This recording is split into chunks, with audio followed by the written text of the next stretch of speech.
My music career started when I was 13. And then Alan Clark, who later formed the Hollies with me, we would listen to all the Everly Brothers and early Presley and Bill Haley. In fact, the Bill Haley concert that came to Manchester in 1960 changed my life. No, 1958. Yes, 58. I still have the ticket. That's how much I appreciated that concert. I first met David and was introduced to David by my friend Cass Elliot from the Mamas and Papas. And in early '67, the Hollies were in town to play. Cass picked me up one day at the hotel and took me to meet this guy. This guy was David Crosby.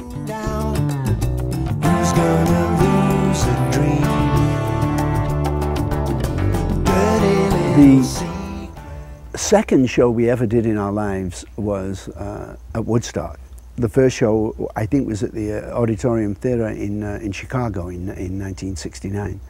And we went from there, which was, I think, somewhere around August 12, to Woodstock to play that show. And of course, it was both thrilling and maddening at the same time. You know, we couldn't hear each other. The technical aspects of the show left a lot to be desired, but the spirit of the show was fantastic. Here was 500,000 kids that felt that they could change the world, and that love was better than hatred, and peace was better than war. And in many ways, those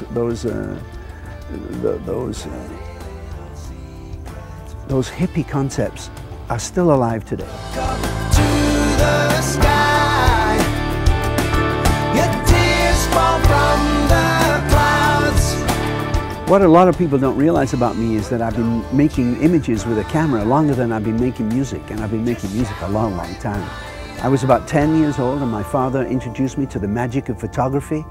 I saw him put a blank piece of paper into a colorless liquid, and all of a sudden, out of nowhere, comes this incredible image from nowhere. And that magic moment has stayed with me to this day. So much darker every day. I enjoyed making songs for survivors tremendously. Normally you go into a pristine studio and everything's quiet and everything's isolated and everybody has their space.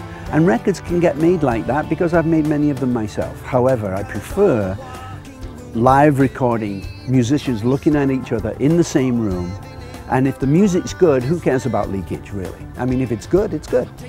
You know, leakage only becomes a problem if it's wrong, and you want to try and get rid of it, and it's leaking into every other mic. But the way of making this Crosby Nash record was a pure joy. And I think that when you listen to Songs for Survivors, I think you possibly think that it's the best album I've ever done.